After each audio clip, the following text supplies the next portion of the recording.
The rain had only just stopped when Olivia Morgan pulled her coat tighter around her shoulders and hurried across the parking lot of Seattle Children's Hospital. She was in her mid-30s, a pediatrician who had long ago accepted the chaos of emergency calls, long hours, and endless cases of coughing, feverish children. Medicine was not just a career for her, it was a calling. Every time she knelt by a child's bed and offered reassurance to a frightened parent, she felt the weight of her own unfulfilled dream pressing more heavily on her chest. Olivia loved caring for children, yet none of them were her own. For 10 years, she had been married to David Morgan. Their wedding photos still hung in the hallway of the modest 2-story house they had bought together on the outskirts of Seattle, when everything had seemed filled with promise. In those early years, Olivia had believed in the same future that most couples dream of: children filling the house with laughter, birthdays celebrated around a crowded kitchen table, family trips in the summer. But after years of disappointment, of doctor's appointments, fertility treatments, and heartbreak, those dreams had begun to fade. David had been supportive at first. He sat through every appointment, squeezed her hand when the results came back negative, and reassured her that they were still a family, just the two of them. But over time, his reassurance had softened into resignation. Maybe it just wasn't meant to be, he would say. We've tried everything. If it happens, it happens. Olivia knew he had stopped hoping. For him, the absence of children was a misfortune, but not a tragedy. For her, it felt like an open wound that refused to heal. They had spoken more than once about adoption. Olivia had even picked up the paperwork, filing through the requirements that seemed endless. Background checks, financial statements, home studies, interviews. But somehow, they had never moved forward. There was always something in the way. David's long hours at his auto repair business, or Olivia's on-call schedule at the hospital. Maybe later, David would shrug. We're still young. But as Olivia pushed past 35, later felt more and more like never. David had built a respectable business in auto repair, starting with nothing but a rented garage and his skill under the hood.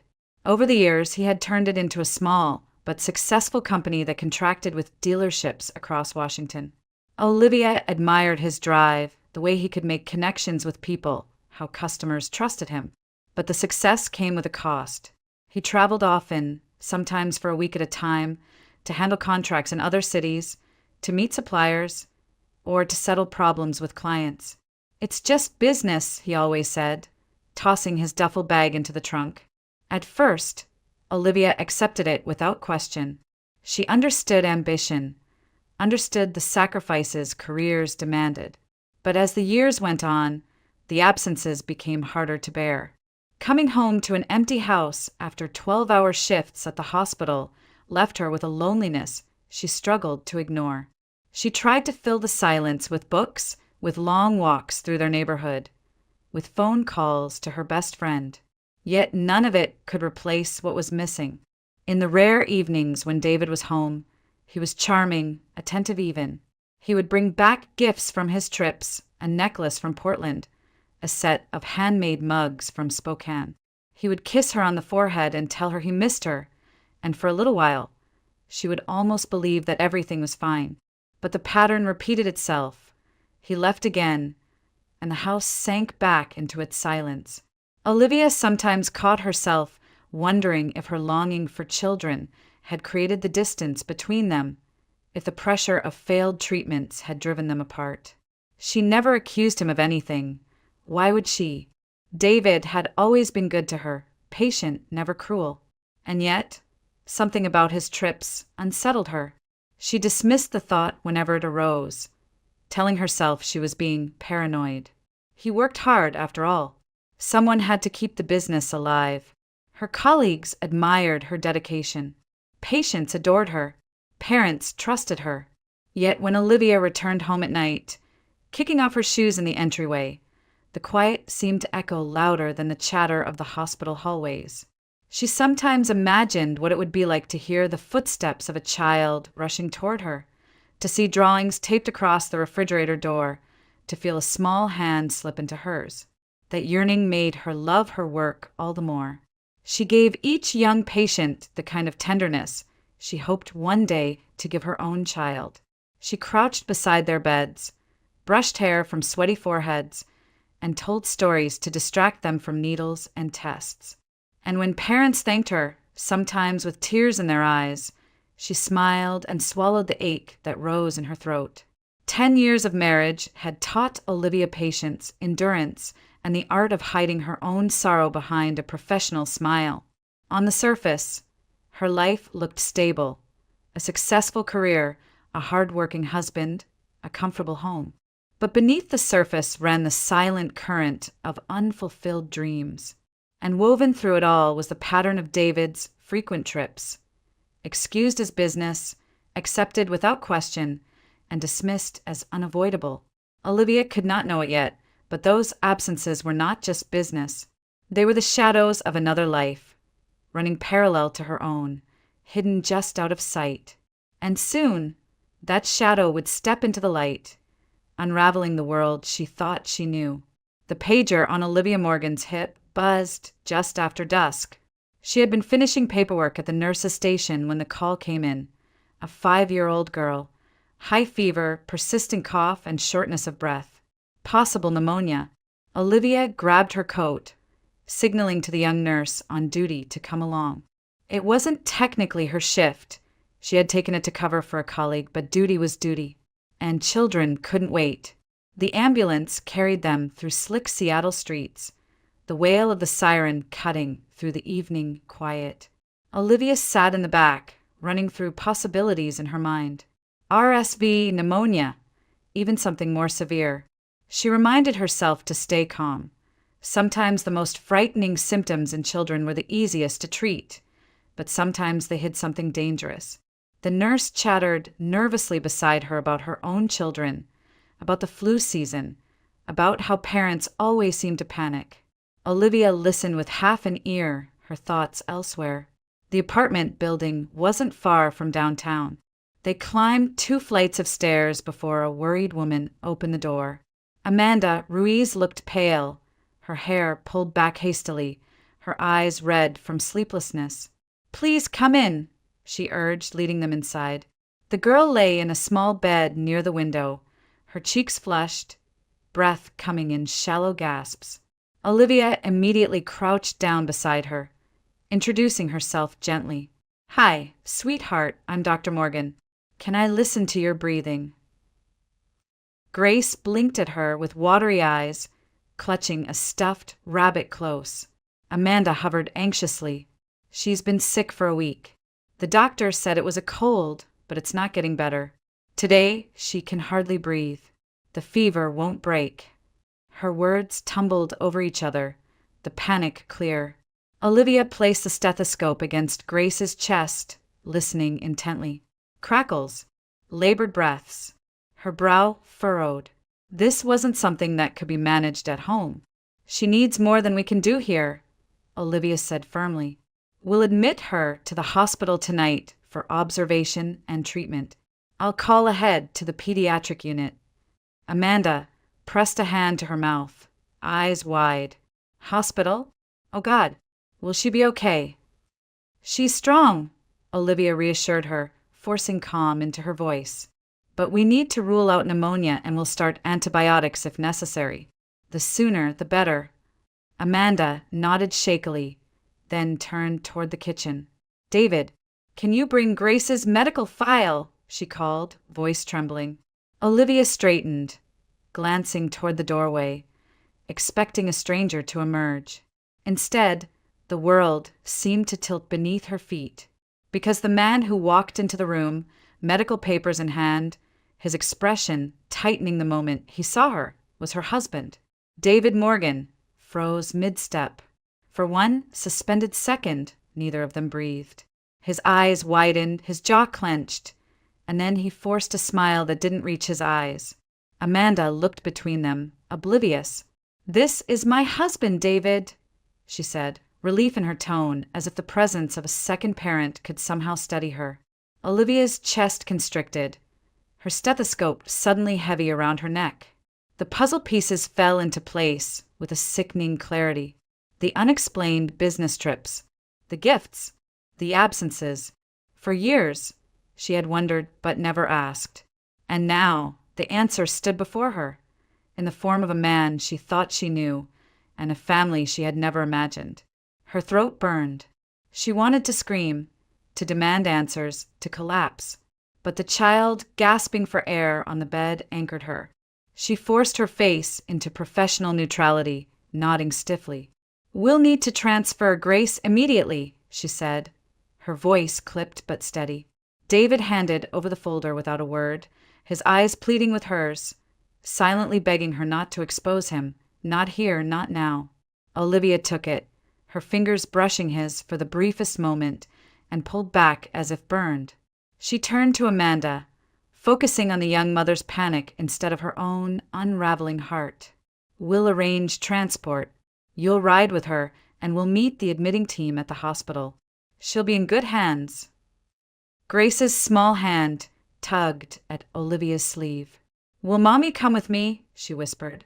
"Of course," Olivia said softly, brushing the girl's damp hair from her forehead. "And your daddy, too." The words nearly choked her, but she forced them out because Grace needed reassurance, not the truth of betrayal. The arrangements were made quickly. Olivia spoke into the phone, giving details to the hospital, while Amanda hurried to pack a small bag. David stood off to the side, silent, his presence heavy in the room. When it was time to leave, Olivia avoided his eyes. She placed the chart back into Amanda's trembling hands and gave the final instructions to the nurse. "She'll be admitted tonight. They'll run tests, start treatment, and keep her comfortable." Amanda clutched her daughter's stuffed rabbit and nodded through tears. "Thank you. Thank you so much." Olivia managed a smile that didn't reach her eyes. "We'll do everything we can." She stepped out into the hallway, the door closing behind her, and only then did the tears sting her vision. Her hands shook as she gripped the railing of the stairwell, fighting to steady herself. The professional mask had held inside that apartment, but now the weight of it crushed down on her. Her husband had another life, another family, a daughter old enough to mark the years of his betrayal. And all the while he had looked her in the eyes, kissed her cheek, and told her he loved her.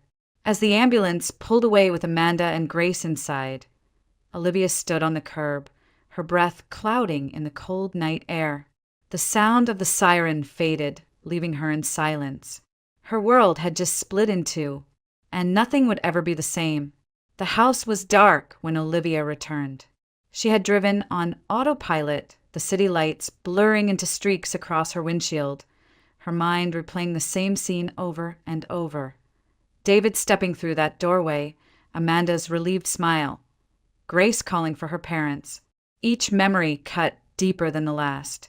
She dropped her keys onto the counter with a clatter and sank into the living room chair, numb. The walls seemed to close in, filled with photographs that now felt like cruel jokes.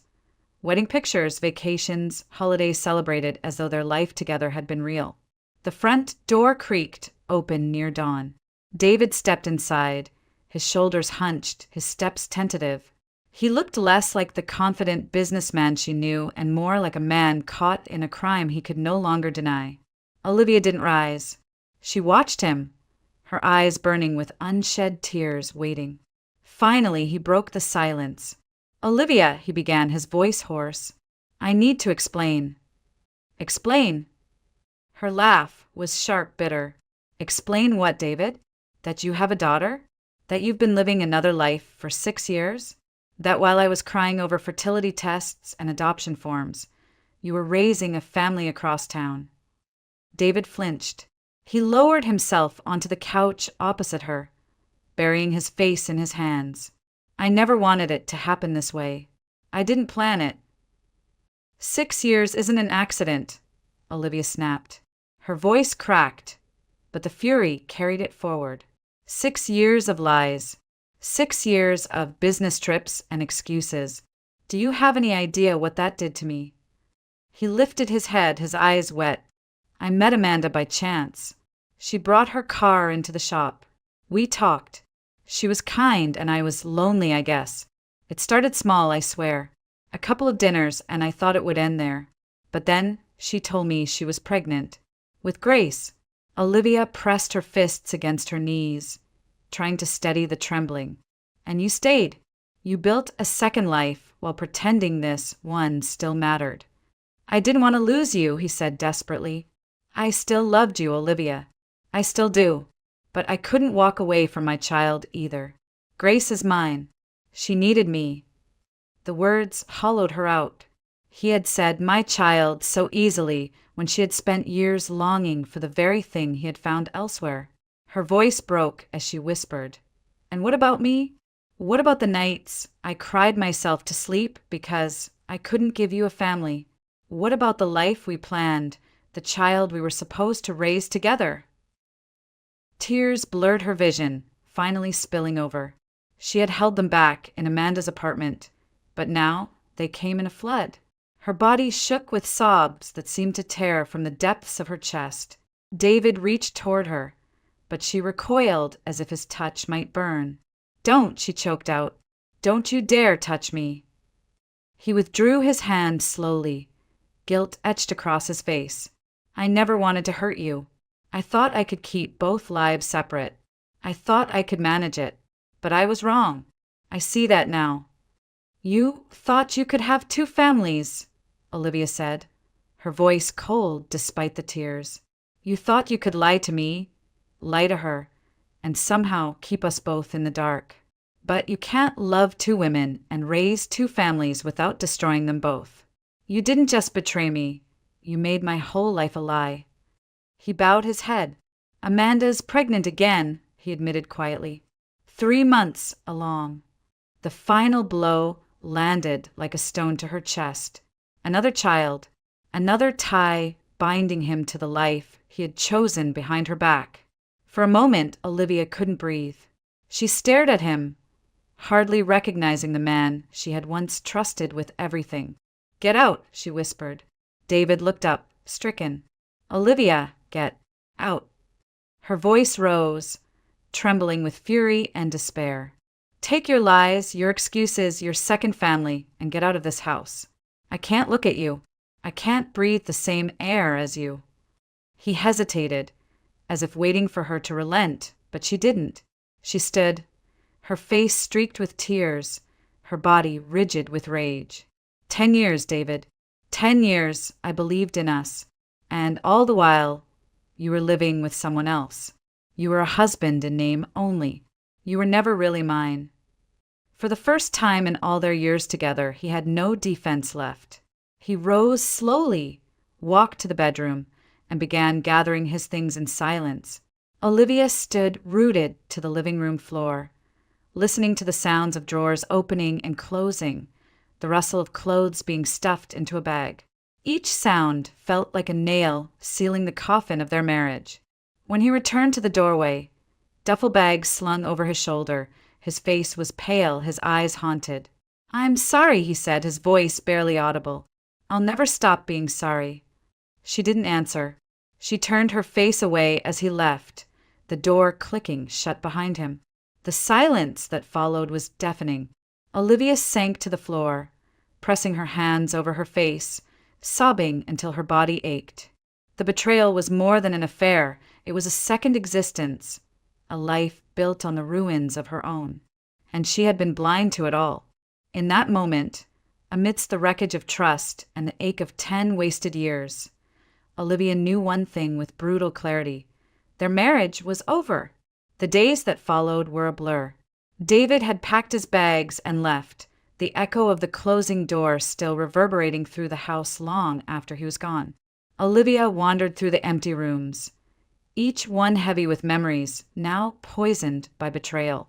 The silence pressed in until she couldn't bear it anymore. One evening, grief boiling into rage, she stood in the center of the living room, staring at the vase on the table, an old wedding gift she had once treasured. Without thinking, she seized it and hurled it against the wall. The crash rang out like a gunshot, shards scattering across the floor. Something inside her broke loose. She grabbed picture frames, books, anything within reach, and smashed them to the ground. Her cries tore through the air, half scream, half sob, raw and unrestrained. Plates shattered against the kitchen tiles. A lamp toppled, spilling light before flickering out. Years of swallowed pain and buried loneliness erupted in a storm of destruction. When at last her energy gave out, she collapsed onto the couch amid the wreckage, chest heaving, tears streaming. The house that had once symbolized safety and stability was now nothing more than a shell, broken like her marriage. She sat there until dawn, numb, surrounded by the ruins of a life she no longer recognized. A week passed. Olivia returned to work at the hospital, moving through her shifts like an automaton, speaking softly to patients, writing notes, pretending her world hadn't fallen apart. When she came home, the house greeted her with silence and fragments of glass still lodged in the carpet. Then one evening, just as she was about to turn in for the night, the doorbell rang. She opened the door to find David standing there, his face pale, eyes bloodshot. He looked older, as if years had passed in the single week since he had left. "Olivia," he began, voice shaking. "I wouldn't have come if it wasn't serious." She said nothing, gripping the edge of the door, her body tense. "It's Grace," he continued. "She's been diagnosed with a tumor. The doctors say she needs surgery. Chemo. It's bad, Liv. Really bad." The words struck her like a blow. Despite everything, she pictured the little girl lying in bed with her stuffed rabbit, cheeks flushed with fever, eyes searching for reassurance. A child who had never asked for any of this. David's voice cracked. "The treatments, the hospital stays, it's expensive. Insurance only covers so much. Amanda and I, we don't have enough. We need money. I need you to agree to sell the house." Olivia stared at him, stunned. "You want me to give up the only thing I have left for a child that isn't even mine?" Her voice trembled, caught between fury and despair. David swallowed hard, tears gathering. "She's my daughter. She's innocent. She doesn't deserve this. Please, Olivia. I know I've hurt you. I know I've ruined everything between us. But Grace, she doesn't have time. She needs every chance to fight." Olivia turned away, pacing through the ruined living room, her arms crossed tightly over her chest. The broken vase lay in pieces still, glinting in the light. Her heart screamed at her to say no, to protect the little she had left. But another voice rose within her, quieter, steadier. She was a doctor. She had sworn to protect children, no matter who they were. And she would not, let an innocent child suffer because of her pain. Slowly, she looked back at him. "Fine," she whispered. "I'll sign. We'll sell the house." Relief flooded his face. "Thank you. You don't know what this means." "Don't thank me," she cut in sharply. "This isn't for you. It's for her. For Grace." His shoulders sagged and he nodded. Later that week, the papers were drawn up. Olivia signed them with a steady hand, even as her chest ached. She watched her name flow across the page, sealing the end not only of her marriage, but of the home they had built together. When it was done, she walked out of the office into the gray Seattle drizzle, clutching her coat around her. The reality settled in with crushing finality. She had lost her husband, her marriage, and now her home. All she had left was her work, her father, and a sliver of resilience buried deep within her. That night, back in the half-empty house, she sat alone in the corner of the bedroom. Tears slid silently down her cheeks, but this time she didn't scream or smash anything. She simply let the grief wash over her. Olivia Morgan had nothing left of the life she once knew. And yet, in the silence, in the emptiness, she resolved to keep moving forward. Not because she wanted to, but because there was no other choice. The sale of the house went through quickly, too quickly. One morning, movers carried out the last of her furniture, leaving the rooms echoing with emptiness. Olivia stood in the doorway, clutching her bag, realizing she no longer had a home of her own. 10 years of her life, reduced to memories and boxes stacked in storage. With nowhere else to go, she drove across town to her best friend's apartment. Rebecca had been by her side since college, the kind of friend who never asked too many questions but always seemed to know when Olivia needed her.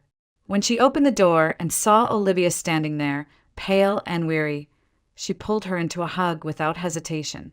"You're staying here," Rebecca said firmly, not leaving room for argument. She cleared a corner of the guest room, helped drag in Olivia's suitcases, and made tea as if it were the most natural thing in the world. That night, Olivia sat at Rebecca's kitchen table, the steam from her cup fogging her glasses. She told the whole story, the discovery, the confrontation, the sale of the house. By the time she finished, Rebecca's face was tight with disbelief and anger. "You gave up your share of the house?" Rebecca asked, incredulous. "Liv, that was your safety net. He cheated on you, lied to you, lived a double life for years, and you still gave him what he needed." Olivia's hands curled around the mug, the warmth grounding her. "It wasn't for him. It was for Grace. She's just a child. None of this is her fault. How could I look at myself in the mirror if I turned away?" Rebecca shook her head, her voice softening but still edged with frustration. "You've always been like this, always putting everyone else first. But when are you going to take care of you? You're the one left with nothing, Olivia. No husband, no home, nothing." The words stung because they were true. Olivia felt stripped bare. She had poured everything into her marriage, into her career, and now she was left standing with empty hands. But deep down, she knew she had made the only choice her conscience would allow. "I couldn't let her suffer," Olivia whispered. "Not when I had the power to help." Rebecca reached across the table and squeezed her hand. "I know, that's who you are. But promise me you'll think about yourself now. You can't keep giving until there's nothing left." In the days that followed, Olivia tried to settle into her friend's home. But the truth gnawed at her. She was living on borrowed time in borrowed space. The walls weren't hers. The bed wasn't hers. Even the clothes she pulled from her suitcase felt like they belonged to someone else, a woman who had once believed in a happy marriage. Each morning, she put on her white coat and went to the hospital, going through the motions of being Dr. Morgan, the reliable pediatrician. She smiled for parents, soothed frightened children, and offered reassurance she didn't feel herself. When her shift ended, she drove back to Rebecca's apartment, where the silence of her borrowed room reminded her of how far she had fallen. One evening, after finishing another long shift, Olivia sat on the edge of the bed staring at the wall. The thought came unbidden, simple and clear. She couldn't keep living like this. Something inside her needed space to heal, away from the constant reminders of what she had lost. Her mind drifted to Spokane, where her father, Charles Porter, lived in a small house on the edge of town. He had retired there years earlier, tending a modest garden, living quietly after her mother's passing. She remembered the peace of visiting him as a child, summers spent by the lake, winters warmed by the wood stove. For the first time in weeks, the memory brought her a flicker of calm. The next day, she walked into her supervisor's office. "I need time off," she said, her voice steady despite the turmoil inside. "A long leave. I can't keep going like this." Her supervisor studied her face, saw the exhaustion in her eyes, and nodded. "You've given this hospital everything, Olivia. Take the time you need. We'll manage." With the paperwork signed, the decision felt like a weight lifted. She called her father that evening, her voice breaking as she told him she was coming home for a while. Charles didn't ask questions, didn't press for details. He simply said, "Come live. We'll figure it out together." Olivia hung up the phone, a quiet relief spreading through her chest. She still had nothing. No husband, no house, no certainty about the future. But she had a place to go, a father who would welcome her. And perhaps in the quiet hills of Spokane, she could begin to find herself again. The train ride east felt like a passage into another life. As the skyline of Seattle faded, Olivia watched the world outside transform into rolling hills dusted with snow, forests of tall pines and fields lying silent beneath winter's weight. By the time she stepped off at Spokane, the air was sharper, colder, carrying the quiet stillness of a small town in December. Her father's old pickup waited at the station. Charles Porter climbed out, his face breaking into a smile the moment he saw her. Age had slowed his step. His hair had thinned and gone gray, but his embrace was as strong as ever. "Liv," he said warmly, holding her close. "You're home." The drive to his cabin wound through snow-covered back roads, the forest pressing close on either side. When they arrived, Olivia felt a tug of memory. The wooden house sat where it always had, a modest cabin with smoke curling from the chimney, icicles glittering from the eaves. The porch creaked beneath their boots as they stepped inside, greeted by the smell of pine logs burning in the stove. "Sit," Charles instructed, setting down her bags. "You look exhausted." Olivia sank into the armchair by the fire, her body sinking into the familiar comfort of the cabin. For the first time in months, maybe years, she felt safe. That evening, over stew and bread, she told him everything. The betrayal, the second family, the house she had sacrificed. Charles listened quietly, his weathered hands folded on the table, his gaze steady. When she finished, her voice cracking, he reached across and covered her hand with his. "You've carried too much," he said softly, "but you're stronger than you think. Just don't make the mistake of burying yourself in sorrow. You're still young, Olivia. Life isn't over." Tears welled in her eyes. "It feels like it is." He shook his head firmly. "No, you've been hurt, but that doesn't mean joy won't find you again. The world has a way of surprising us when we least expect it." His words lingered with her as the days passed. The cabin became her refuge. She rose each morning to the sound of crows calling from the trees, helped her father chop wood, shoveled snow from the path, and found a strange peace in the rhythm of small tasks. Her mind, so long consumed by loss, began to quiet in the stillness.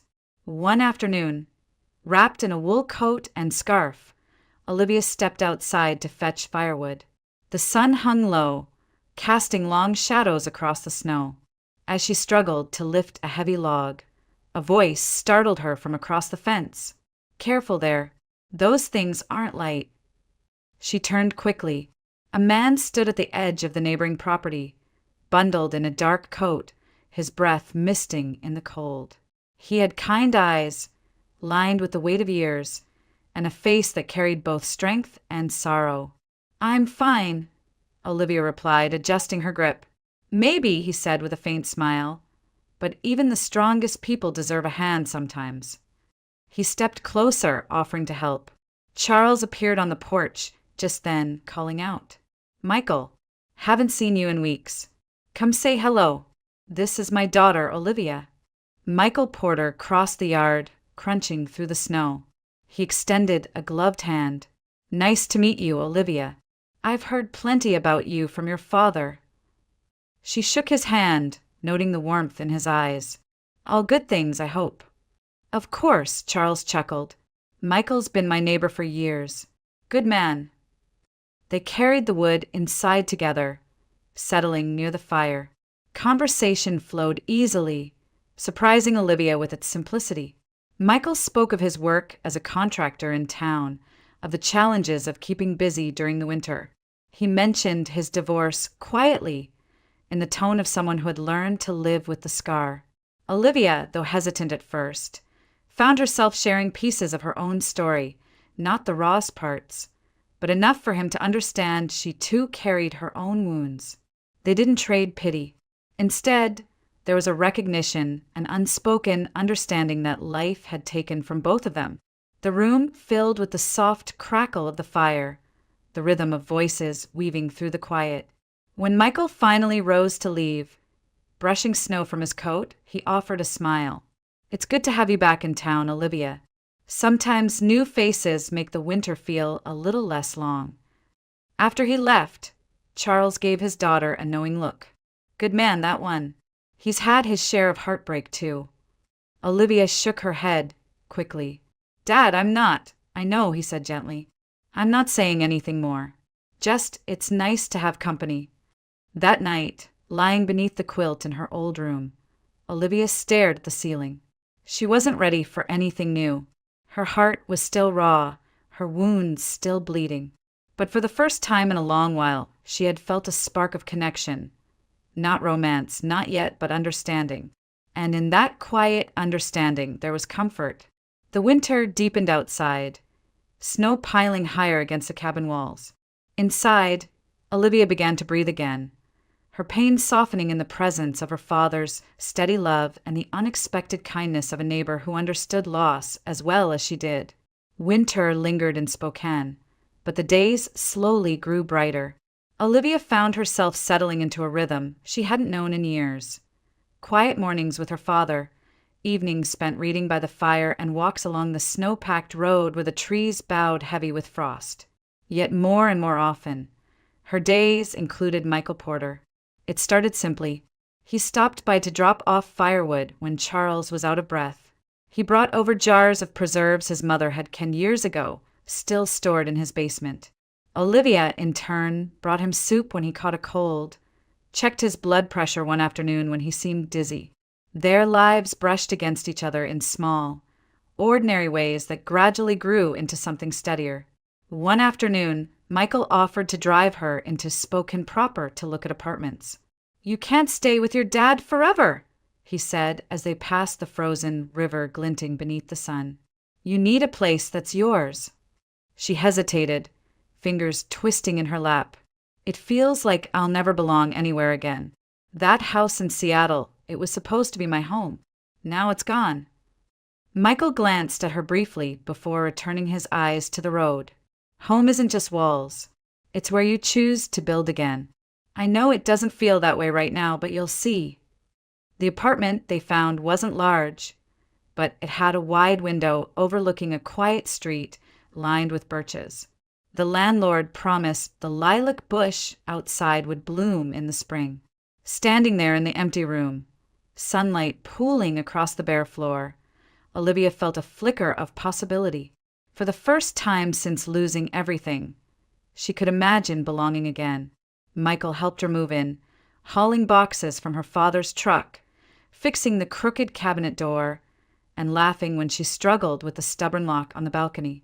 By the end of the day, they collapsed onto the couch, sharing takeout cartons and trading stories. That night was when Olivia told him the truth. "I can't have children," she said quietly, staring at the carton in her hands. "Years of treatments, procedures, nothing worked. Adoption was the only option we ever considered. And then, well, you know what happened." Michael was silent for a moment, then nodded. "I know how that feels. Different, but the same kind of loss." She lifted her eyes to him, curious. "My ex-wife and I had a son," he explained, his voice low. "Or at least I thought I did. We raised him for 4 years before a medical test showed the truth. He wasn't mine. She'd been unfaithful, and she left me soon after. Took the boy with her. I never saw him again." Olivia's heart clenched at the quiet ache in his words. "I'm so sorry." He shook his head. "I don't tell you this for pity. Just so you know, I understand what it's like to want something, to love a child, and to lose it." A silence fell between them, but it wasn't heavy. It was a silence of recognition, of two lives marked by different wounds, yet shaped by the same ache. In the weeks that followed, they grew closer, not through grand gestures, but through steady presence. Michael helped Olivia hang curtains in her new apartment. She invited him for dinner when she experimented with her mother's old recipes. They walked through the quiet streets, talking about small things, sometimes about hard things, never pushing, never rushing. The first hint of spring came with melting snow and birds returning to the trees. One evening, Michael invited her to dinner at a small restaurant in town. Over candlelight and quiet conversation, he reached across the table and took her hand. "Olivia," he said, his voice steady, "I never thought I'd want this again, but with you it feels different. I don't just want to keep each other company. I want us to build something real." Her breath caught, heart quickening. "I know you can't have children," he continued. and I can't undo what I've lost. But there are children out there who need families, and together we could give one a home. A full family, not because we're perfect, but because we understand what it means to long for one." Her eyes filled with tears. The idea had once felt impossible, too heavy, too painful. But hearing it now from him, it felt like hope. Michael squeezed her hand. "Marry me, Olivia. Let's make a life together, and let's make room for a child who needs us." She stared at him, overwhelmed by the sincerity in his eyes, by the way he spoke not of fixing what was broken, but of creating something new. Slowly, through tears, she nodded. Yes. The restaurant around them faded into the background. For the first time in years, Olivia's heart lifted, not with the illusion of what she had lost, but with the promise of what she could still create. The wedding was quiet but beautiful, held in a small church not far from Olivia's new apartment. Close friends, a few of Michael's relatives, and her father gathered to witness two people who had both known heartbreak stand together and promise to try again. As they exchanged vows, Olivia felt a steady warmth in her chest, not the rush of youthful fantasy, but the grounded certainty of a second chance. A few months later, after paperwork, interviews, and endless waiting, they received the call that would change their lives. A little boy was ready for adoption. His name was Nikita, 3 years old, with dark hair that stuck up in all directions and wide, watchful eyes. When the social worker placed him in Olivia's arms for the first time, he clung to her shirt with surprising strength, as though he had already decided she was safe. Michael crouched beside them, his hand resting on the boy's back. "Welcome home, son," he whispered. From that moment, their lives shifted. The house filled with new sounds, the patter of small feet, the clatter of toys across the floor, bursts of laughter followed by tears and tantrums. Olivia found herself kneeling again and again to tie shoes, to wipe away crumbs, to soothe nightmares. Each gesture, no matter how small, filled her with joy. For years, she had ached for this, to be called Mom. And when Nikita's small voice finally spoke the word, tentative at first and then with confidence, her heart nearly broke from happiness. Michael embraced fatherhood with equal devotion. He taught Nikita how to stack blocks into towers, then laughed with him when they toppled. He carried him on his shoulders during walks through the park, pointing out birds and airplanes. On quiet evenings, the three of them would curl up on the couch, the television flickering, Nikita nestled between them. It was simple, ordinary, and perfect. Olivia often caught herself marveling at it all. After so many years of emptiness, after betrayal and loss, she had found a family, not the one she had imagined in her 20s, but something better, chosen, intentional, deeply cherished. For the first time in years, she allowed herself to believe in happiness again. Spring came, and with it a sense of renewal.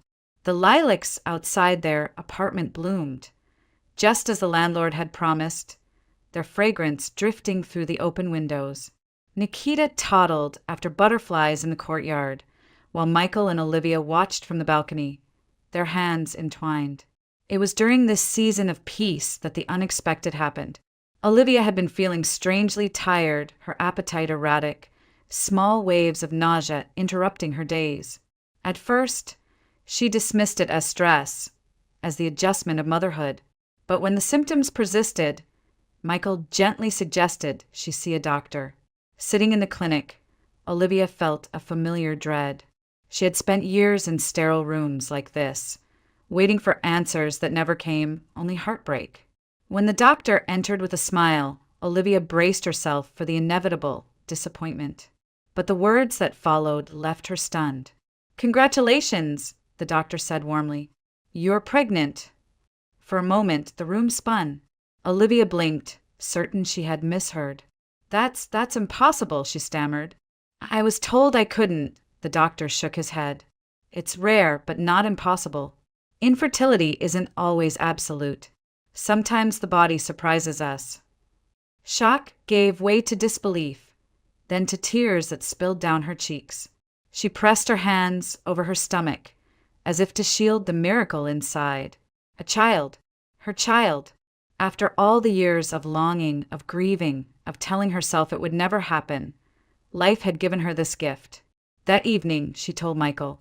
He froze, his eyes wide, searching hers for confirmation. "Are you serious?" he asked, his voice trembling. She nodded, tears still streaming. "I'm pregnant." His hands flew to his face, then dropped as laughter and sobs mingled together. He pulled her into his arms, holding her as if he would never let go.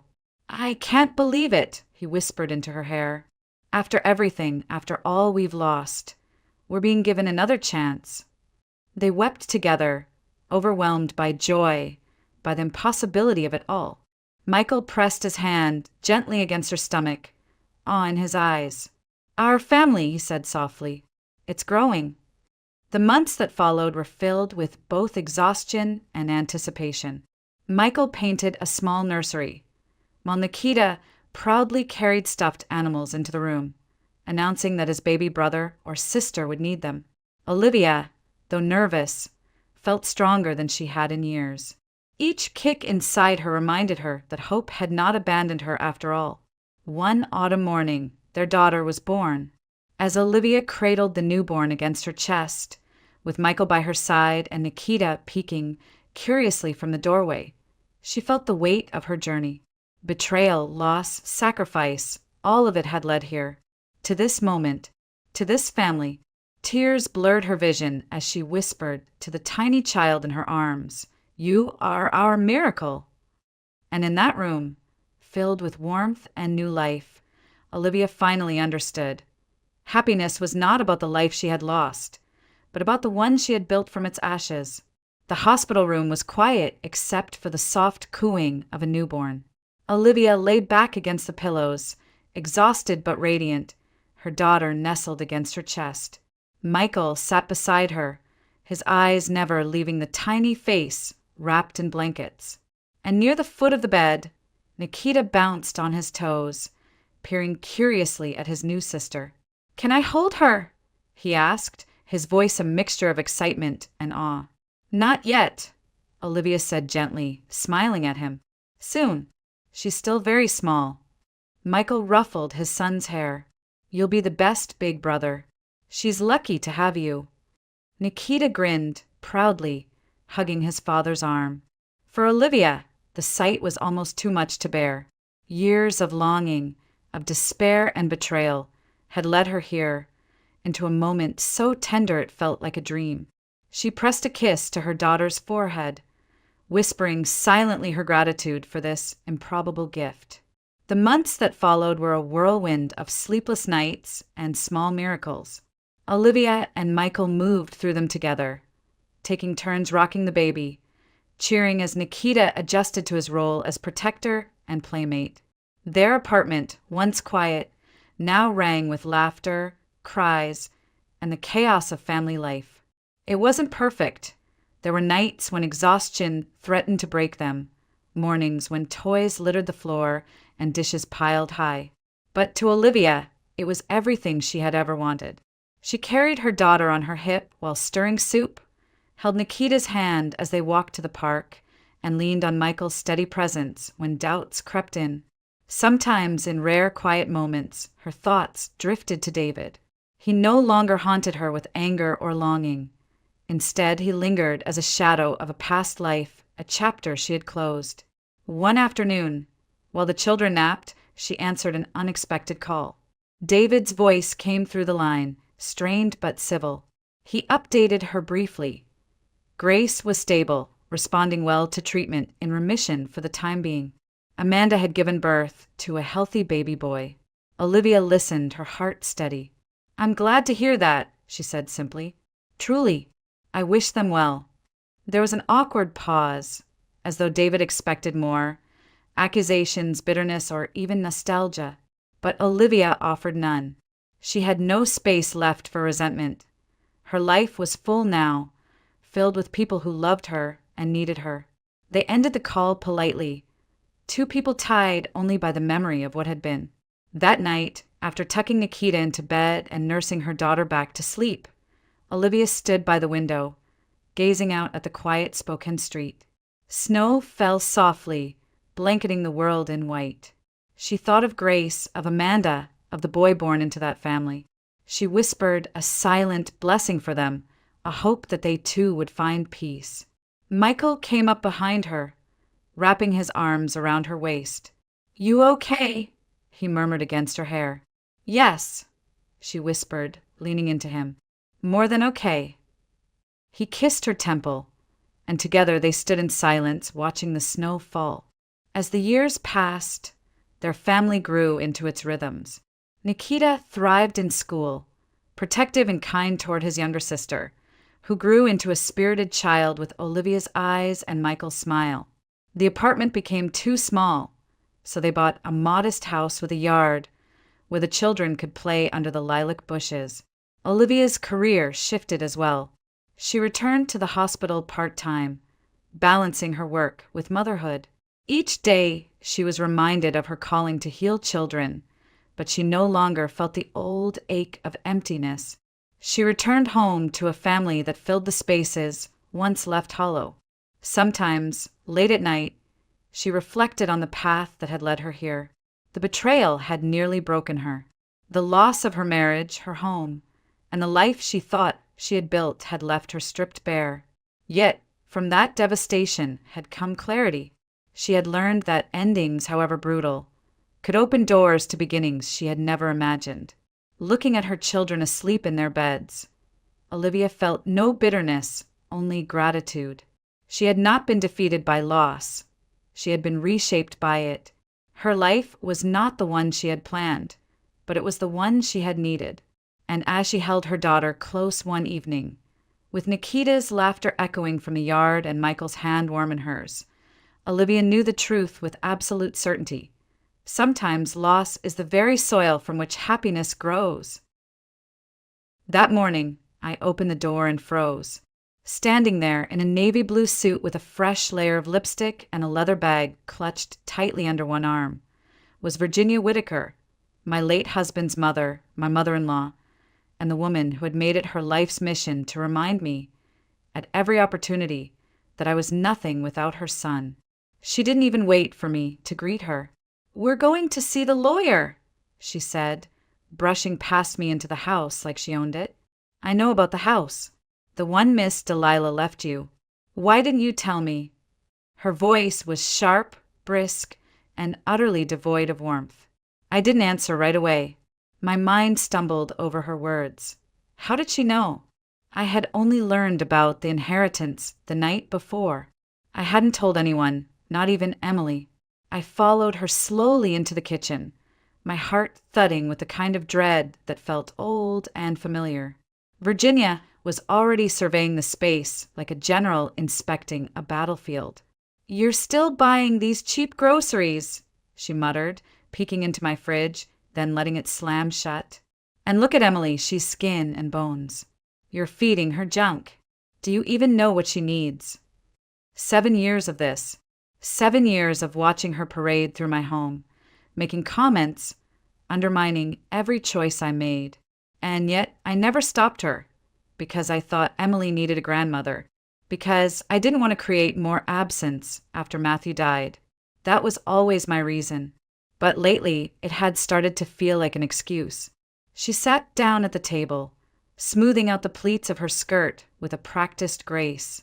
"Well," she snapped, "are we going to sit here all day, or are you going to change into something appropriate? We're seeing the lawyer at 10. I've already cleared my schedule.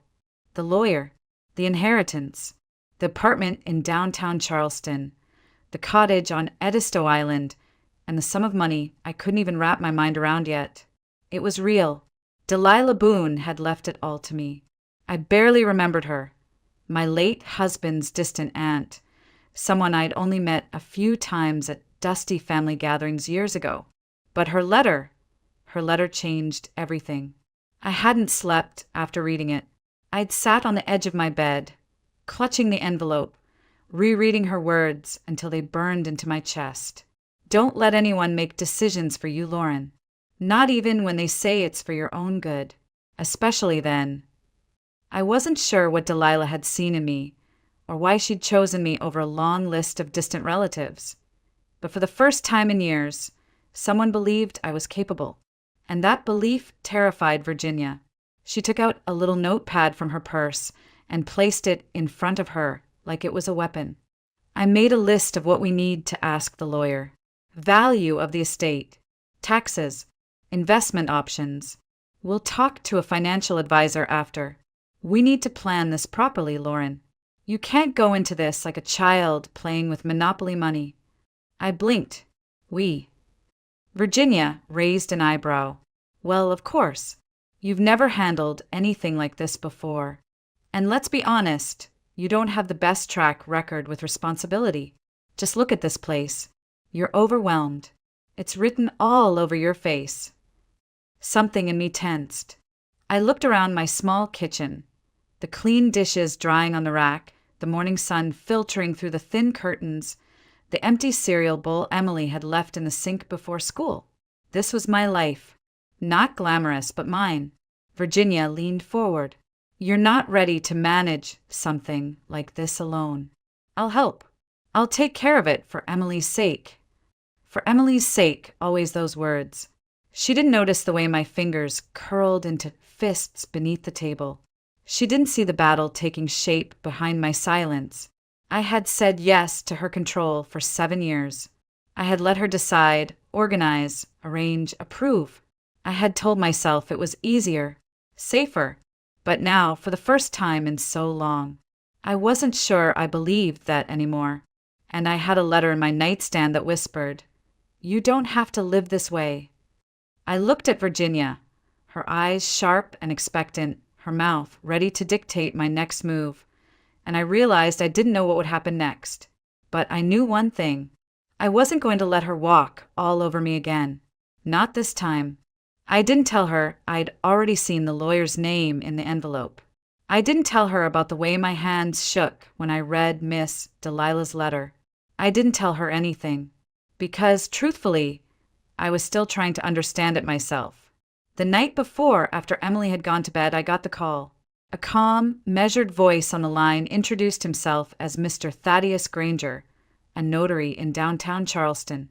He said, "Miss Delilah Boone named you the sole beneficiary in her will." Just like that. No build-up. No preamble. I thought it was a mistake. Delilah Boone. A woman I'd only met 3 times in my life.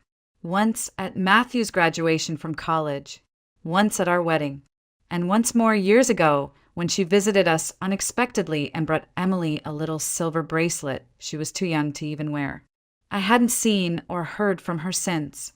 I never even knew she was watching from afar. I remember sitting down at the kitchen table after the call, still in my work clothes, the lights low. I just stared at the wall. The words didn't feel real. An apartment in the historic district, a beachside cottage, and what he referred to only as a significant sum. I didn't ask how much. I couldn't. It felt wrong to talk about money with someone who hadn't even had the decency to die anonymously. No, she had left a letter, handwritten, sealed in a creamy envelope with my name on it in looping cursive. To Lauren with love. From Delilah. I opened it slowly, like it might disappear if I moved too fast. Dear Lauren, if you're reading this, I've already gone. Don't be sad for me. I've had a long, strange, beautiful life. I chose to leave what I had to you, not out of pity, but because I see something in you I once saw in myself. You are stronger than you believe. But here's what matters more than the money or the house. Don't let anyone decide for you, even if they say they love you. Especially then, you are allowed to live a life that belongs to you. I read it once, twice, and then cried for the first time in months. Delilah Boone, who hadn't seen me in over a decade, somehow knew me better than most. She had seen my silence and recognized it not as peace, but surrender. For 7 years after Matthew died, I had been quiet. I got up at 6:30 every morning, made oatmeal, paid bills, went to work, helped Emily with her homework, listened when Virginia came over with her endless critiques, disguised as concern. You shouldn't buy name-brand milk. Emily's skirt is too short. You're spoiling her with those running shoes. At first, I was grateful for the help. She watched Emily after school while I worked. She brought casseroles. She helped with the funeral. I thought we were building something that resembled family. But it changed so quickly. Her kindness turned into conditions. Her suggestions became commands. And somehow, I stopped making choices without looking over my shoulder. The worst part, I didn't even notice. Not until Delilah's letter. I remember sitting on the edge of my bed that night, the house silent, only the ticking of the old wall clock keeping me company. I reread the letter again and again, my eyes tracing the same looped handwriting as if searching for a hidden instruction. There was none, just one message, quiet but powerful. This is your life, Lauren. Start living it. But by morning, reality returned.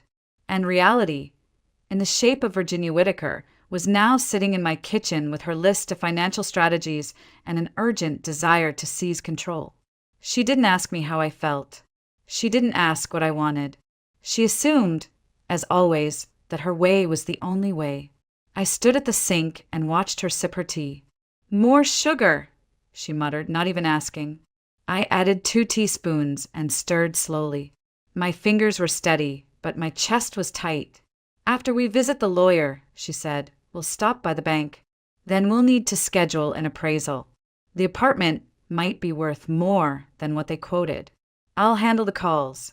You can focus on keeping things running here." I turned around and looked at her, really looked. Her eyes were sharp, calculating, but behind them there was something else. Fear, not of me, but of what this inheritance meant. It meant I didn't need her anymore, and she knew it. She smiled, too sweet. "You're lucky to have someone like me guiding you through this." I didn't smile back, because for the first time in a very long time, I wasn't sure I wanted to be guided at all. The lawyer's office was an old colonial building tucked between restored townhomes on Queen Street. It had white shutters, ivy curling up one side, and a brass nameplate so polished it looked new. I stood on the sidewalk, hands in the pockets of my coat, trying to summon the courage to go in.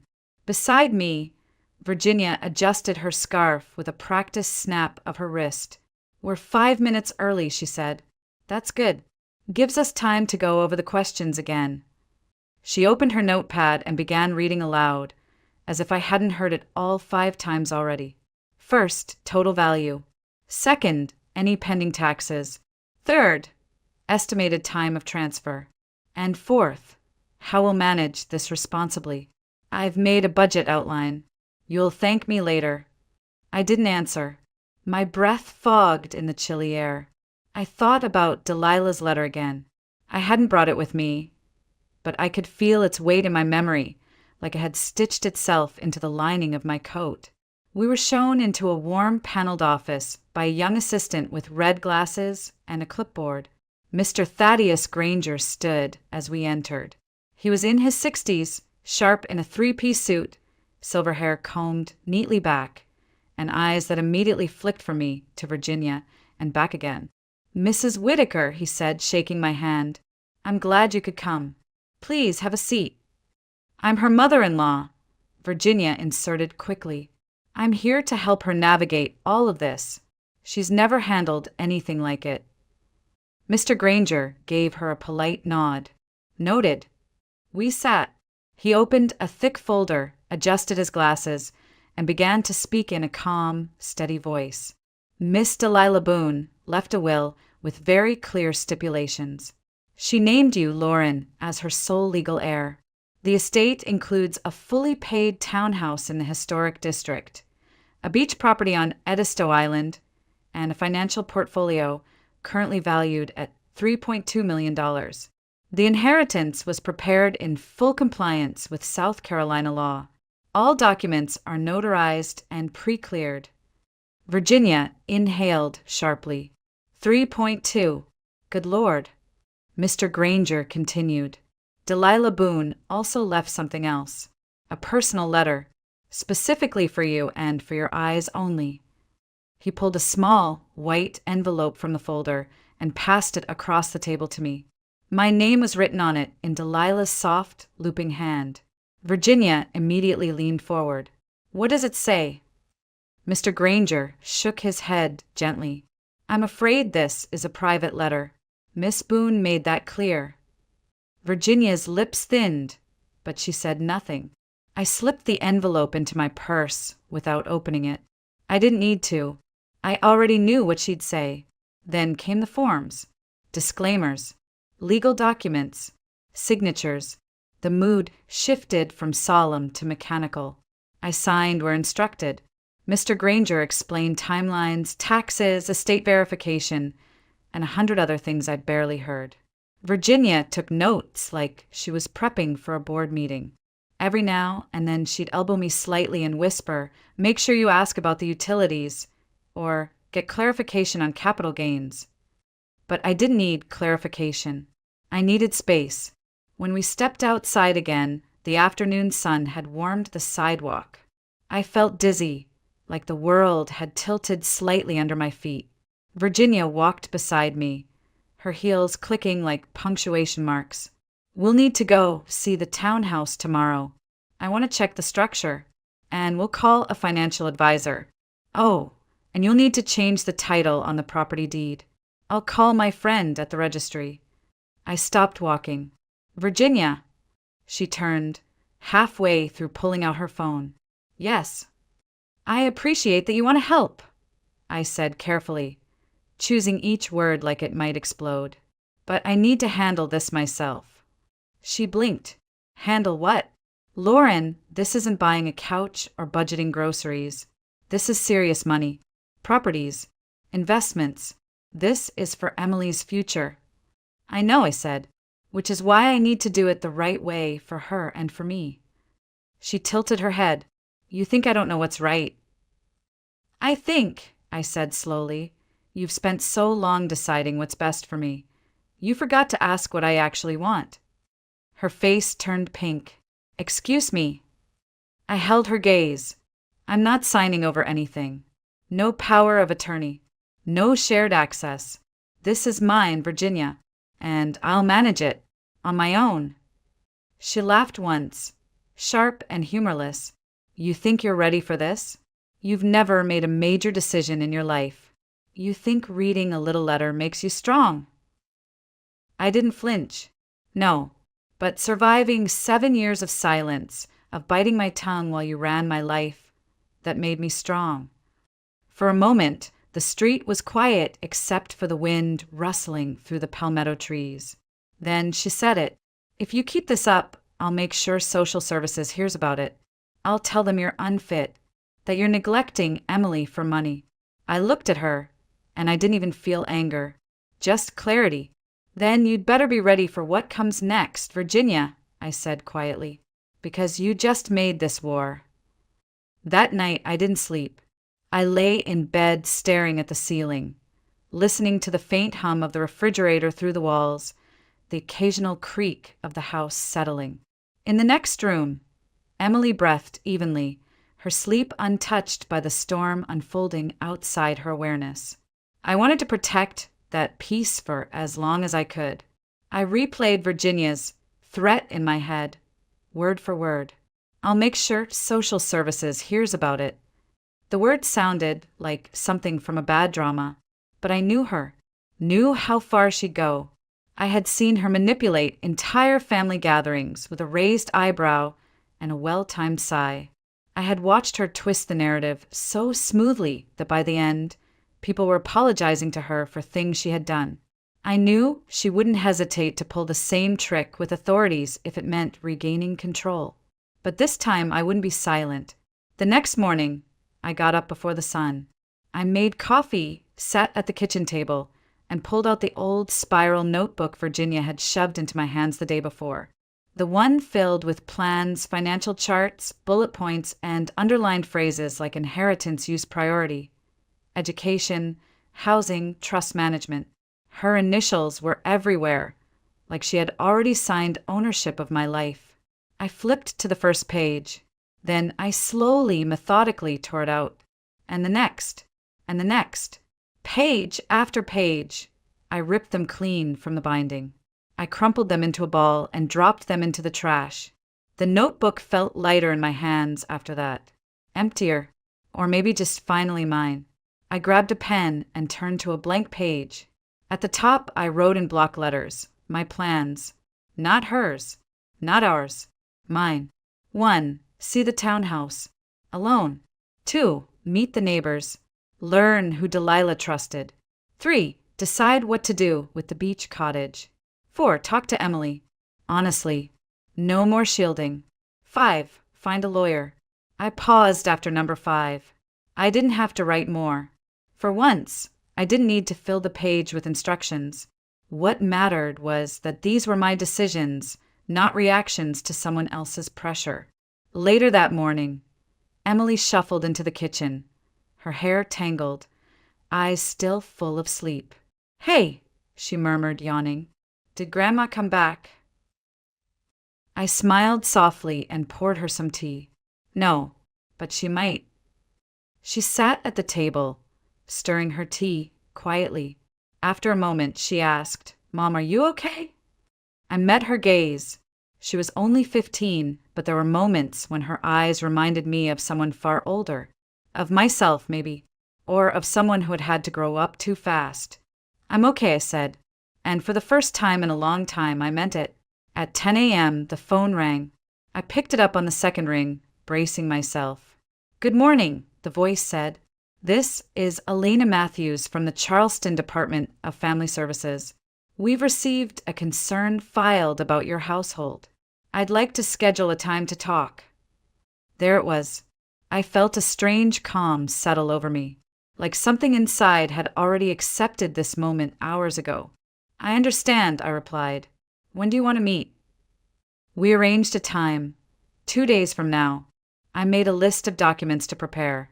Pay stubs, utility bills, Emily's report cards, her enrollment in school. I would not be caught off guard.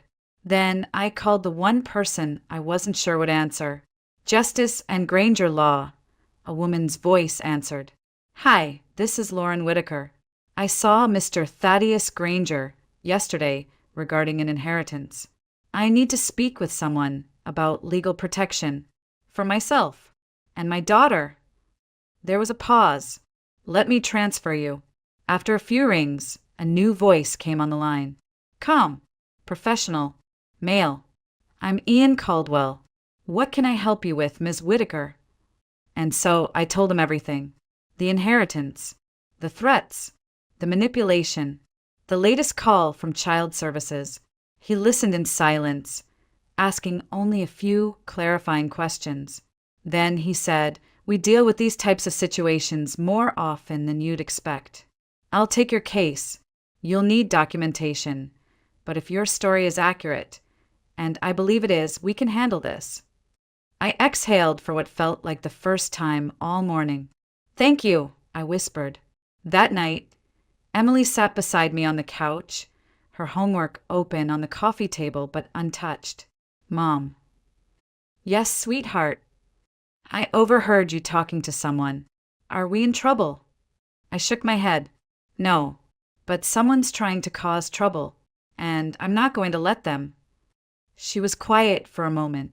Then she asked, "Is this because of the house?" I nodded slowly. She bit her lip. "Grandma's not happy, huh?"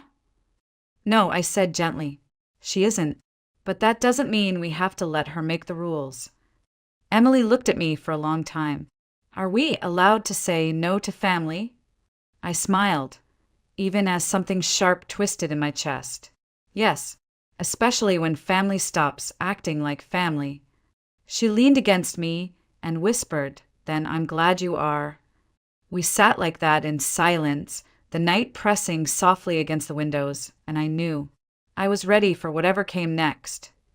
2 days later, at exactly 2 p.m., I walked into the Charleston Department of Family Services with a folder clutched to my chest.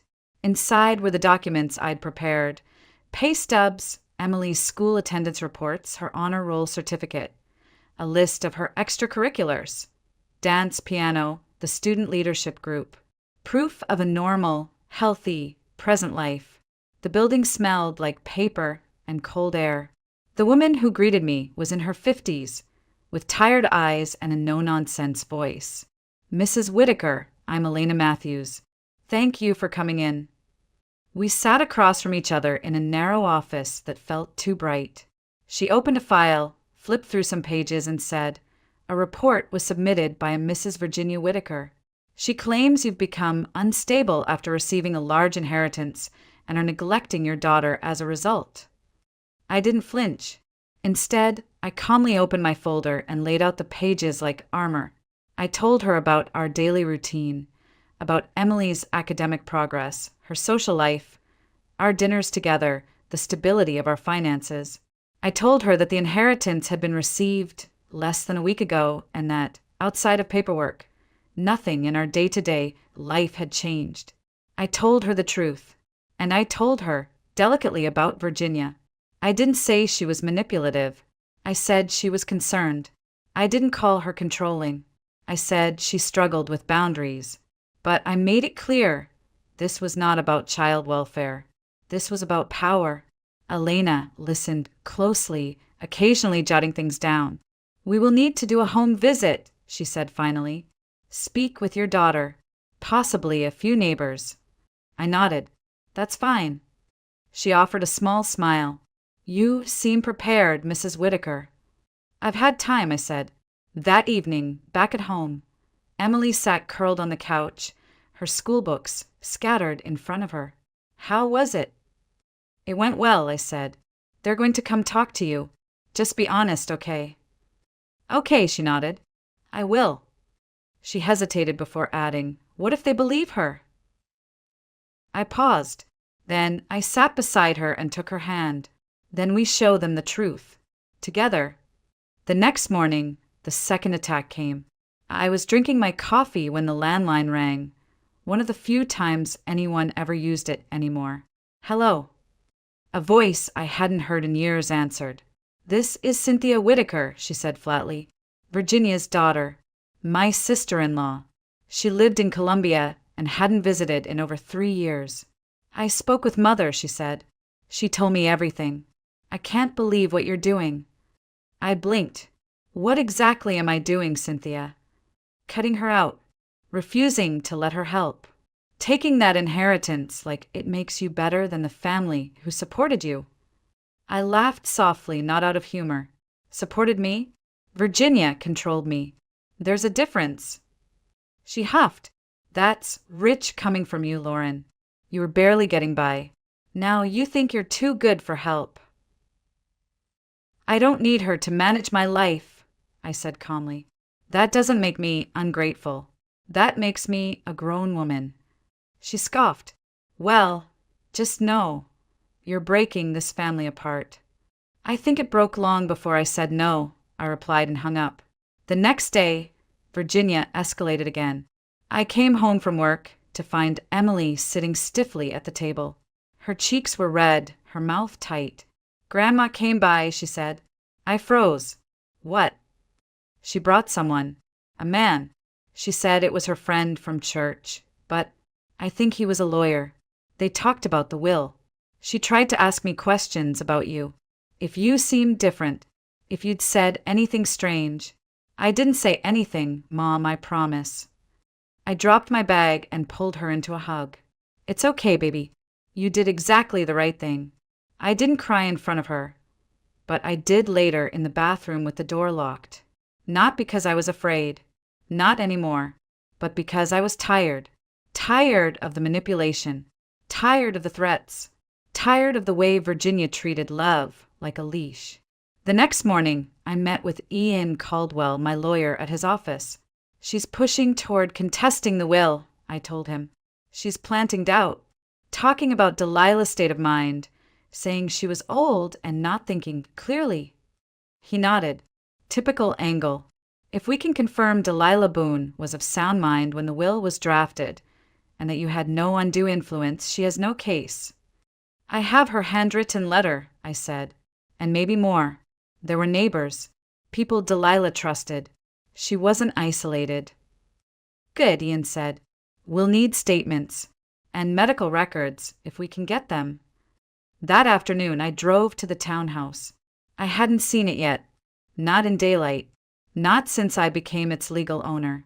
It stood at the corner of a quiet block in south of Broad, with pale blue shutters and a wrought iron gate.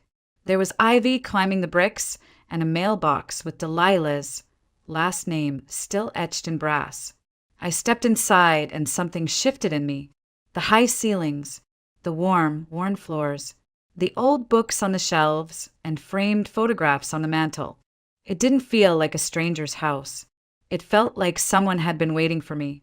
I walked through the kitchen, into the sitting room, then upstairs into a small sunlit bedroom where a note had been taped to the vanity mirror. In Delilah's handwriting, "Trust yourself, Lauren. You are more capable than they ever let you believe." I smiled. Then I sat on the edge of the bed and whispered, "I'm ready." The following week blurred by in a haze of appointments and paperwork. I met with neighbors, gathered letters, checked every drawer in Delilah's house. One step at a time, I built my case. The home visit came midweek, calm, efficient, clinical. Ms. Elena Matthews showed up on a Wednesday afternoon with a clipboard and quiet shoes. She spoke with Emily in the living room while I made tea in the kitchen, pretending not to listen, though every word landed like a stone in my chest. When she finally stood to leave, she looked me in the eye. "She's thoughtful, grounded. I don't see anything concerning here, Mrs. Whittaker." I let out a breath I didn't realize I'd been holding. "However," she added, adjusting her coat, "your mother-in-law has been persistent. She's filed an addendum. Claimed you've been isolating Emily, not involving family, possibly out of resentment for your husband's death." I stiffened. "That's not true." She gave me a measured look. "I believe you, but others may not. You need to be prepared if this escalates." It already had. Later that night, I found a letter slipped under my front door. It wasn't in an envelope, just folded paper, creased and sharp-edged. I unfolded it slowly. The handwriting was unmistakable, tight, slanted, controlled. "You're hurting Emily by cutting us out. You may think you're protecting her, but you're destroying what's left of her family. You'll regret this. I promise you that." No name, but she didn't need to sign it. I didn't sleep. Again, I sat on the balcony long after midnight, watching the breeze lift the Spanish moss from the trees across the street. I thought of Matthew, of how he used to sit in silence beside me, thinking the world into stillness. I missed his quiet steadiness. But more than that, I missed the illusion that his mother couldn't still reach through the walls. By Friday, my lawyer had collected signed statements from two of Delilah's closest neighbors, women in their 70s who confirmed Delilah's clarity of mind and fierce independence. She hated interference, one of them wrote, especially from people who thought money gave them permission to control others. The timing couldn't have been better, because Saturday morning I was served. A man in a windbreaker knocked on my door at 9:13 a.m. I opened it with Emily standing behind me in her socks, holding a bowl of cereal. "Lauren Whittaker?" the man asked. "Yes." "You've been named in a petition to contest the Boone estate. Here are your documents." He handed over a manila envelope and walked away without another word. Emily looked up at me. "Mom." I closed the door, locked it. Then I opened the envelope. Inside, 14 pages of legal intent. Virginia was officially contesting Delilah's will. Her claim? That Delilah had been coerced by me, that I'd taken advantage of a lonely old woman, manipulated her to disinherit blood relatives, and that, as the matriarch of the Whittaker family, she had rightful claim over the estate for the protection and unity of the family line. Unity. She used that word like it meant control. I called Ian. He was calm, even amused. "This is desperation, Lauren. Weak footing. Her claims are emotional, not legal. And we now have 3 signed statements from people who interacted with Delilah regularly. They all say the same thing. She was lucid, independent, and she adored you." I sat at my kitchen table, staring at the letter. What if they don't care about the truth? What if it's just about who yells louder? It won't be, he said. Not with this kind of case. We'll fight her on paper. With facts. With her own history of interference. You'd be surprised what kind of pattern someone leaves behind when they've been playing this game too long. A few hours later, I got a call from the private school Emily had applied to the previous month.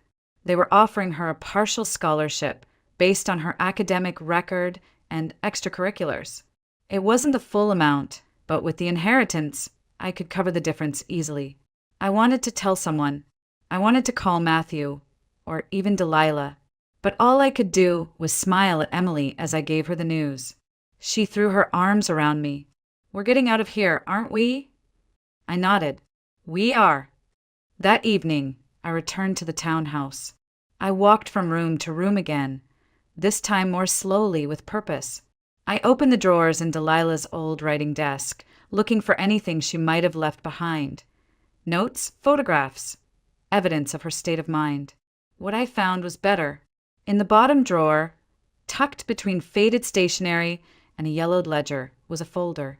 Inside were several letters written to Delilah from Virginia, and they weren't kind. One in particular stood out. Dated 2 years before Delilah's death, it read, "You have no idea what Lauren's really like. She'll use you if you let her. She's always been selfish.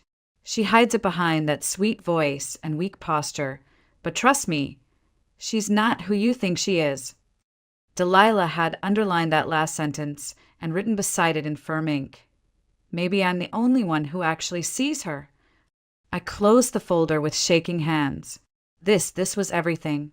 Proof that Virginia had tried to smear me long before the inheritance, and that Delilah hadn't been fooled. Not for a second. For the first time in weeks, I felt something warm build in my chest, not fear, not anger. Resolve. That morning, I stood in front of the mirror for a long time, not to check my hair, but to remind myself I belonged in that courtroom. Not because I inherited something, but because I survived everything. The hearing was set for 9 a.m. at the Charleston County Probate Court, a sandstone building with ivy creeping up its north side and the weight of 100 years sitting heavy in its halls. I arrived early, dressed in navy blue, my hair pulled back, face bare. I didn't want to look powerful. I wanted to look clear, steady, unshakable. Virginia arrived 15 minutes late. She wore a pearl brooch and a face that looked carved from bone. Tight, pale, brittle. Cynthia flanked her like a political aide, carrying a folder so thick it bent her arm. They didn't look at me when they passed. Emily stayed home as we'd agreed. No child should have to sit through a morning where love was weaponized in front of strangers. Ian met me just outside the courtroom. He gave a small nod and said, "We're ready.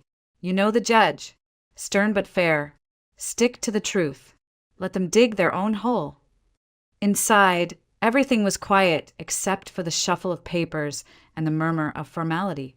The judge, a woman in her 60s with sharp eyes and a clipped voice, read the opening statements. Virginia's lawyer, a man named Landon Clay, stood first. He painted a portrait of concern. My client only wishes to ensure that the will of Miss Delilah Boone was not influenced by grief, manipulation, or emotional dependency. We contend that Mrs. Lauren Whitaker, recently widowed, may have cultivated an unbalanced relationship with the deceased in order to secure financial control. I felt my jaw tighten. Ian stood next. Calm, steady, no theatrics. We will demonstrate that not only was Miss Boone entirely of sound mind when she revised her will, but that the claimant, Mrs. Virginia Whitaker, has a documented history of attempting to control and intimidate both the deceased and the primary beneficiary. We have signed statements, medical reports, and personal correspondence that support this. Then it began. They questioned me for over an hour about my relationship with Delilah, when it began, how often I visited, why I was named in her will and not anyone else in the family.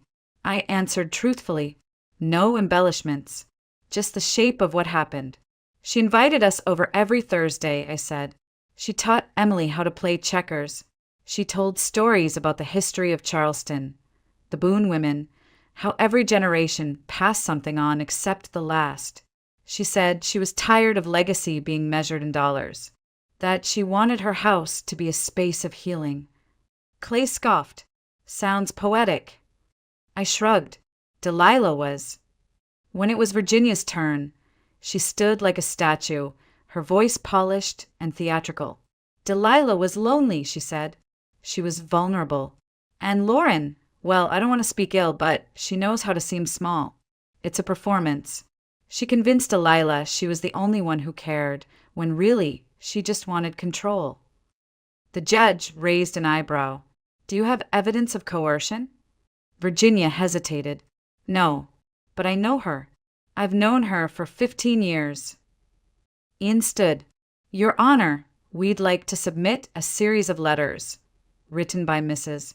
Whitaker and by Miss Boone herself, detailing the nature of their relationship, and a separate set of letters, written by Mrs. Virginia Whitaker to the deceased, attempting to discredit Lauren Long before the will was revised. He handed over the folder, the one with the slanted handwriting, the one with Delilah's own note underlined in ink. Maybe I'm the only one who actually sees her. The judge read in silence. Then she looked up and asked, Mrs. Whitaker, did you ever ask to be included in the will? No, I said. Did you know you were being named as beneficiary? I paused. Not until after her death. Did you expect to inherit anything? No, I said again. Delilah gave us her time, her stories, her kindness. That was more than enough. She nodded. Then she turned to Virginia. You're her daughter-in-law, yes? Yes. And when was the last time you visited Miss Boone before her passing? Virginia's lips parted, then closed. It had been some time. We had a disagreement. The judge raised an eyebrow. I see. Silence stretched across the courtroom. By the time the judge adjourned, the tone in the room had shifted.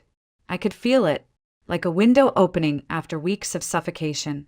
Outside, on the courthouse steps, Virginia approached me. For the first time, she didn't look angry. She looked tired. Her voice was quiet. You've made a terrible mistake, Lauren. I tilted my head. No, I think I finally stopped making them. Her eyes narrowed. You've turned Emily against me. I smiled. No, you did that all on your own. She blinked, and for a moment I thought she might slap me. But instead, she turned and walked down the steps, her heels clicking against the stone, echoing like a retreat. Back home, I told Emily everything. We sat at the kitchen table, 2 mugs of cocoa between us. She listened quietly, nodding, asking a few questions. Then she said, Do we still get to keep the house? I laughed softly. Yes, we do. And Grandma? I hesitated. We'll set boundaries. Firm ones. She leaned back, arms crossed. Good. I like the part where we say no. I looked at her, my daughter, brighter than any inheritance. And I knew we'd won more than a court case. We'd won freedom. 2 months later, we moved into the townhouse on Church Street. The probate judge ruled in our favor in less than a week after the hearing, citing overwhelming evidence of intent and clarity in Delilah Boone's will. Virginia never appealed. Maybe she knew she'd already lost more than a legal case. She lost the illusion of control. And maybe, finally, the image she had of herself as the unquestioned matriarch. The first night in the new house was quiet.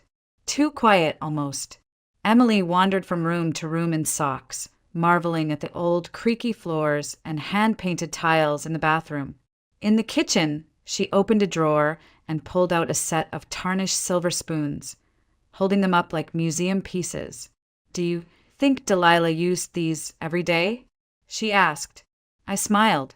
Probably. She wasn't the kind of woman who saved things for someday. That stuck with me. I started using the silverware too. And the good china. I lit candles in the dining room even when it was just the 2 of us. I stopped saving my life for later. I left my old job 2 weeks after the move. Quietly, gracefully, no speech, no party. I'd been working at the city permit office for 9 years, and while it paid the bills, it had slowly drained me dry. I used a small portion of the inheritance to open something I'd never dared dream about before, a studio. Not a yoga studio, not a pottery studio, just a place. For writing, for photography, for projects I hadn't named yet. A room with floor-to-ceiling windows and too many plants. A space that felt like breathing. People asked, of course. Neighbors, former coworkers, parents from Emily's new school. You really live in that Boone place now? Yes. Did she really leave it all to you? She did. And then the question always came in one form or another. Why you? And I'd always pause, because the truth wasn't easy to put into a single sentence.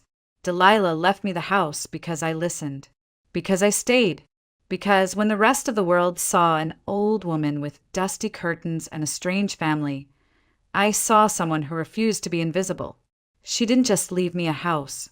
She left me permission to stop apologizing, to stop shrinking, to stop waiting for someone to give me space. Emily thrived in her new school. She made friends, joined the drama club, got cast in a small role as a firefly in A Midsummer Night's Dream. I cried watching her flit across the stage in a glittery homemade costume, arms spread like wings. After the show, Virginia was waiting by the exit. I hadn't seen her since the court ruling. She stood near the brick wall, dressed in black, not out of mourning, but performance. I just wanted to see her, she said. That's not a crime, is it? I nodded. No, but surprising us like this? Not the way. She looked tired, older than she had just 2 months earlier. Her hands clutched a small gift bag with tissue paper sticking out at odd angles. I brought her something. I took it gently. I'll give it to her. She hesitated. I'm not the villain you think I am. No, I said. You're the woman who let fear wear the face of love. She blinked. I didn't flinch. Then I turned and walked away, the gift bag rustling softly in my hand. Back home, Emily opened it and found a charm bracelet with a single letter E and a note that said, "For all the birthdays I missed. Love, Grandma." She looked up at me. I didn't tell her to forgive. I didn't tell her to hate. I just said, "It's your choice." She put the bracelet in a drawer. Maybe later, she said. And that was enough. Spring came early to Charleston that year. Azaleas bloomed along the fence line. The air smelled like citrus and sunlight. Emily planted herbs on the windowsill and named them things like Queen Basil and Sir Mint-a-Lot. She laughed more, slept better. So did I. One afternoon, as we sipped lemonade on the porch swing, she looked at me and asked, "Do you think Dad would have liked this house?" I closed my eyes for a second, then opened them to the soft sway of magnolia branches overhead. "I think he would have loved seeing us in it," I said. "Safe, free, ourselves." She nodded and leaned her head against my shoulder. And just like that, the house wasn't haunted anymore. It was home. Sometimes the people who try the hardest to control us are the ones who fear losing their version of who we used to be. But growth demands space. Healing requires silence. And real freedom begins the moment we stop asking for permission to be ourselves. Lauren didn't win because she fought harder. She won because she stopped shrinking. Because she chose to protect peace over legacy and truth over tradition. So if you've ever been made to feel small for choosing your own path, remember this. You don't owe anyone your silence just because they share your blood. You get to choose your voice. You get to write your ending. And sometimes saying no more is the most loving thing you'll ever do. Welcome to AITA Stories, where Reddit revenge stories aren't just told, they're lived.